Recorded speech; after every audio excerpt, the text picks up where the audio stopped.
9월 22일 화요일 말씀과 함께 창세기 22장, 23장 말씀을 함께 보겠습니다. 제가 25페이지 읽습니다.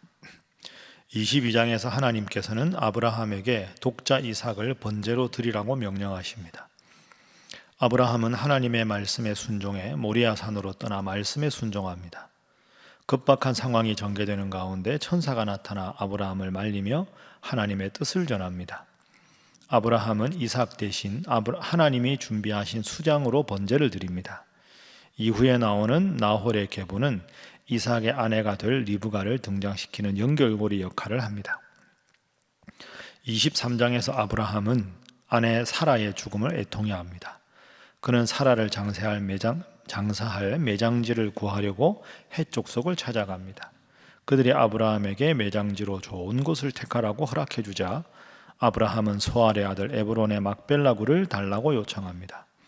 에브론은 밭까지 더하여 무상으로 제공하겠다고 하지만 아브라함은 은 400세겔을 주고 그 땅을 삽니다. 그리고 가나안 땅 마므레 앞 막벨라 밭 굴에 사라를 장사 지냅니다.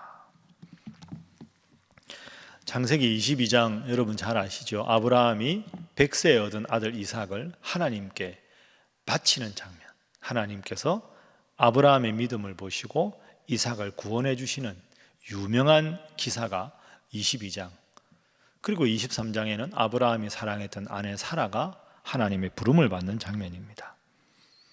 자, 참 해석하기 어려운 그런 장이지요. 22장. 먼저 22장 1절 말씀 제가 읽습니다. 그 일 후에 하나님이 아브라함을 시험하시려고 그를 부르시되 아브라함아 하시니 그가 이르되 내가 여기 있나이다. 자, 하나님이 아브라함을 시험하셨다. 여러분, 성경에 시험하셨다. 시험에는 두 가지가 있습니다. 두 가지. 첫 번째 시련이 있고요. 두 번째는 유혹이 있습니다. 기억하십시오. 시험하셨다 할 때는 시련이 있고 유혹이 있다. 그러니까 시련은 하나님께서 그 시련을 잘 통과하면 더 큰 복을 주시기 위해서 하는 게 시련입니다. 그러니까 오늘 본문에 하나님께서 아들 이삭을 바치라고 하는 것은 하나님의 유혹이 아니라 시련입니다. 더 큰 복을 주시기 위해서 이것을 통과하기를 바라는 일종의 테스트하는 것. 아브라함이 얼마나 믿음이 있는지 영어로 프루브하는 것. 이 테스트나 프루브가 시련입니다. 하나님은 시련을 주시는 것이지 하나님은 유혹하지 않습니다. 유혹은 영어로 템테이션이죠. 유혹은 하나님으로부터 오는 게 아니라 마귀로부터 오는 겁니다. 주기도문에 우리를 시험에 들게 하지 마십시오. 그 말은 하나님 우리를 마귀의 시험, 유혹으로부터 우리를 건져 주십시오. 이런 뜻입니다. 그러니까 하나님은 복을 주시기 위해서 시련을 때려 주시고 요백에 예수님의 십자가 이런 것이고요. 오늘 본문도 마찬가지고 마귀는 우리를 하나님으로부터 멀어지게 하려고 템테이션, 유혹을 하는 거죠. 자, 사실 전능하신 하나님은 다 우리를 알고 있습니다. 그런데 여러분, 가끔 우리가 하나님을 잘 믿지만 어려운 시험을 당할 때가 있습니다. 시험 없는 인생 얼마나 좋을까? 그런데 우리가 늘 기억하죠. 고난이 없는 영광은 없습니다. No cross, no crown. 만약에 우리가 하나님 앞에 아무런 시험이나 시련 없이 복을 받으면 사실은 자꾸 내가 잘해서 복 받은 걸로 착각하고 살아갑니다. 시련을 당하고 시련 가운데 믿음을 드러내려고 애쓰고 기도하고 그래서 그 시험을 이겨내고 하나님 앞에 복을 받으면 이 복이 하나님께로부터 왔음을 알고 더 감사하고 겸손할 텐데 그런 시련과 시험이 없으면, 연단이 없으면 나도 모르게 교만해지는 게 그게 우리 인간의 부족한 모습입니다. 여러분, 코로나 때문에 우리 많이 힘들어하고 있습니다. 이건 유혹이 아닙니다. 하나님의 시련입니다. 하나님이 시련을 주는 목적이 뭐라고요? 그 시련 속에서 하나님만 바라고 잘 견뎌나가면 더 큰 복을 주시기 위한 배려입니다. 하나님이 정말 사랑한 사람에게는 큰 시험을 주셨습니다. 예수님의 십자가도 시험이었죠. 요 미칠남 삼녀와 그 많은 재산을 하루아침에 잃는 것도 시험이었죠. 사도 바울이 육체에 가시가 있는 것도 시험이었고, 그리고 다윗 왕이 아들에게 반역을 당해서 도망가는 것도 시험이었고요. 아브라함에게 이삭을 바치라는 것도 시험이었습니다. 왜? 잘 견디면 더 큰 복을 주시기 위해서.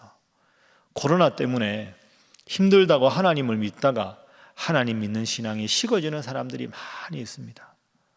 그러나 이 어려움 속에서도 하나님만 붙잡고 나아가는 분들이 있습니다. 여러분은 이런 분이 되셔야 합니다. 그래서 이 터널을, 고난의 터널을 잘 극복하면 하나님 여러분에게 큰 복으로 함께 하실 줄로 믿습니다. 지금까지 잘 견디셨습니다. 앞으로도 이 시련, 모진 시련이지만, 모진 어려움이지만 잘 견디셔서 더 큰 은혜와 복을 체험하시는 여러분 되시기를 주님 이름으로 축복합니다. 자, 두 번째 오늘 본문의 기도 제목은 아브라함의 믿음을 본받게 하소서 하는 것입니다. 아브라함의 믿음을 본받는 것. 여러분, 아브라함이 이삭을 데리고 모리아 산으로 올라갑니다. 모리아 산에 올라가서 하나님께서 뭐라고 하셨습니까? 2절에 보십시오. 내가 내게 일러준 한 산, 거기서 그를 번제로 드리라. 번제는 완전히 제물을 태워서 드리는 제사입니다. 근데 제물이 누굽니까? 이삭입니다. 100세에 얻은 아들 이삭을 하나님 앞에 데리고 올라가면서 제물로 바치는 마음, 이 보통 마음이 아니죠. 상상하기도 힘이 듭니다. 그런데 여러분, 아브라함에 보십시오. 4절에 보니까 저 멀리 제3일에 아브라함이 눈을 들어 그곳을 멀리 바라본지라. 제사 지낼 산이 저기 보이는 겁니다. 그러니까 함께 올라왔던 종에게 말합니다. 5절. 이에 아브라함이 종들에게 이르되 너희는 나귀와 함께 여기서 기다리라. 내가 아이와 함께 저기 가서 예배하고 우리가 너희에게로 돌아오리라. 아브라함이 이삭을 데리고 너희들은 여기서 기다리라, 하인들은 가서 예배드리고 오겠다, 이렇게 말합니다. 그런데 여러분, 주어를 잘 보십시오. 5절에 아브라함이 내가 아이와 함께 저기 가서 예배하겠다. 주어가 바뀝니다. 우리가 너희에게로 돌아오리라. 우리라는 주어가 중요합니다. 여러분, 이 우리라는 주어는 하인들을 속이기 위해서 그냥 우리가 이삭 데려올 것이다, 이런 뜻이 아닙니다. 아브라함은 하나님께서 약속하신 이 아들을 통해서 바다의 모래와 같이 많아질 것이라고 하신 약속, 그 약속을 이미 믿었기 때문에 하나님은 이삭을 바치라고 하셨지만, 내가 그 말씀에 순종하지만 하나님은 분명히 이 이삭을 부활을 시키시든지 또 다른 계획으로 이 아들을 위한 계획을 준비하셨을 것이라는 믿음을 가진 겁니다. 그 믿음이 있기 때문에 5절 후반부에 내가 너희에게로 돌아오리라가 아니라 우리가 복수로 나와 이삭이 함께 돌아오겠다, 이렇게 고백하고 있는 겁니다. 그러니까 이건 하인을 안심시키기 위해서 우리라는 주어를 쓴 게 절대로 아닌 거죠. 그 근거가 있습니다. 히브리서 11장에 보면 믿음장이죠. 믿음으로 아브라함은 아브라함의 모든 행위가 믿음이었다고 말합니다. 그래서 우리가 아브라함의 믿음을 본받아야 합니다. 하나님이 뜻밖의 큰 시련을 겪게 하셨지만 이 시련 이후에 큰, 상상도 할 수 없고 측량할 수 없는 큰 복으로 함께 하실 것이고, 내 슬픔은 이 마음, 아들을 향한 사랑의 마음을 어떤 방식으로라도 하나님께서 갚아주실 것이다, 그 믿음이 있으니까 이삭을 데리고 올라간 것이죠. 저는 그렇게 생각합니다. 만약에 이삭을 인신공양을 해서 바치고 기뻐하신 하나님이다, 그런 하나님 아닙니다. 성경에 나오는 하나님은 사랑의 하나님, 얼마나 우리를 사랑하시는 하나님인데 인신제사 받으시고 기뻐하시고 그래 이삭 없어도 된다, 이런 하나님, 잔인한 폭군 같은 하나님은 아니다. 아브라함의 믿음이 초점이라는 거죠. 나에게 가장 소중한 걸 하나님은 원하실 때 그것조차 하나님 앞에 기쁘게 드리려고 하면 그 기쁘게 드리려는 마음을 받으시고 더 큰 것으로 우리에게 갚아주신다. 실제로 아브라함이 아들 이삭을 바치지 않았습니다. 바치려는 마음만 가져도 하나님은 복을 주셨습니다. 여러분, 힘든 시기를 지나가고 있습니다. 그러나 이 상황에서 하나님을 향한 사랑의 마음만 있으면 그 마음을 하나님이 받으시고 더 큰 복으로 채워주시는 분인 줄로 믿습니다. 그런 의미에서 우리가 돌아올 것이다. 아브라함의 믿음은 훌륭한 믿음이었다. 우리가 본받아야 하는 믿음이다 하는 것이죠. 자, 그리고 세 번째 교훈은 아브라함의 믿음만이 아니라 아브라함의 삶의 태도를 본받게 하소서 하는 것이 기도 제목입니다. 아브라함의 믿음을 본받을 뿐 아니라 아브라함의 삶의 태도도 우리가 본받아야 한다. 자, 23장에 가보면 아브라함이 그 사랑하던 아내 사라가 하나님의 부름을 받아서 그 아브라함이 사라를 위해서 그 막벨라 굴, 매장하는 굴을 사는 이야기가 등장합니다. 자, 그런데 23장의 전체 내용이 사실은 사라의 매장지를 구입하는 일이죠. 왜 이렇게 긴가? 이유가 있습니다. 여러분, 구약 성경 전체 약속의 땅이 가나안 아닙니까? 지금은 한참 전이지만 가나안 땅에 최초로 그 아브라함이 자신의 땅을 가지게 된 게 막벨라 굴입니다. 그러니까 가나안 땅이 약속의 땅인데 그 약속의 땅에 자신의 땅을 이스라엘 사람으로 가지게 된 최초의 사건이 아브라함이 사라를 위해서 막벨라 굴을 산 것이거든요. 그러니까 이 23장은 우리에게는 이렇지만 이스라엘 사람들에게는 엄청나게 의미 있게 아브라함을 통해서 이미 가나안의 축복의 땅에 유산을 우리에게 주셨다, 그런 의미를 읽히는 장이지요. 자, 여하간에 사라가 127세 하나님의 부름을 받습니다. 그러니까 아브라함은 사랑하는 아내 사라를 위한 매장지가 필요했습니다. 자, 그래서 4절에 보면 아브라함이 이렇게 말합니다. 나는 당신들 중에 나그네입니다. 헷 사람들이 모여 있는 곳에 아브라함이 사니까 내 아내를 위해서 매장지를 좀 사겠습니다. 그러니까 5절에 헷 족속이 아브라함에게 이렇게 말합니다. 내 주여 들으소서. 여러분, 헷 족속은 아직 하나님을 믿는 사람이 아니고 헷 족속이 사는 그 막벨라 굴과 그 인근에 아브라함이 땅을 사러 간 겁니다. 아브라함은 이방인이지요. 그런데 헷 족속 사람들이 아브라함을 뭐라고 부릅니까? 내 주여. 11절에도 보십시오. 내 주여. 매장지를 사겠습니다니까 거저 준다고 합니다, 헷 사람들이.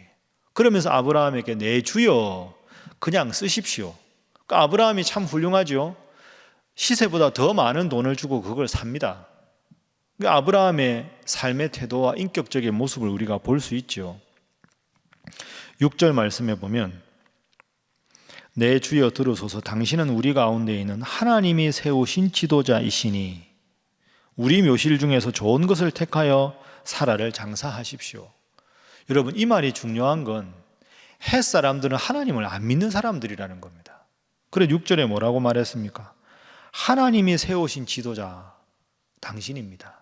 당신은 존경받는 주인입니다. 내 주여 부르는 겁니다. 그러니까 안 믿는 헷 사람들이 보기에도 아브라함은 하나님이 함께 하시는 분, 안 믿는 헷 사람이 보기에도 아브라함의 삶의 모습은 참 본받을 점이 많은 훌륭한 사람. 그러니까 우리 조상의 묘실 중에서 원하는 거 얼마든지 갖다 쓰십시오. 아브라함이 얼마나 하나님 믿는 사람으로 일상생활 속에서도 존경스러운 모습을 보였으면 헷 사람들, 히타이트 사람들이 이런 모습을 보였겠습니까? 여러분, 오늘 본문의 교훈이 바로 이것입니다. 아브라함은 믿음도 좋았지만 일상에서도 참 훌륭한 사람이었다 하는 거죠. 정리를 해볼까요? 22장, 23장. 하나님 우리에게 아브라함 같은 시련을 주실 때는 더 큰 복을 주시기 위한 하나님의 섭리가 있다. 어려움에도 시련을 잘 통과하는 믿음의 사람, 아브라함과 같은 믿음을 본받는 사람, 일상생활에서도 믿지 않는 이방인들에게도 존경받은 것처럼 그리스도의 삶의 향기를 드러내는 사람, 그런 성도가 되라는 것이 오늘 본문의 교훈입니다. 이 세 가지 제목 여러분 잘 기억하셔서 코로나 때문에 한국 기독교 위상이 안타깝게도 추락했지만 우리들 한 사람 한 사람이 올곧은 믿음을 가지고 바른 인격적이고 존경받는 삶을 살면 다 또 주님께로 돌아올 분들 아닙니까? 그런 삶을 살게 하옵소서. 위에서 기도하시고 교회를 위해서, 이 국가와 민족을 위해서, 선교사님들과 사역을 위해서 다 함께 주님 앞에 기도하겠습니다.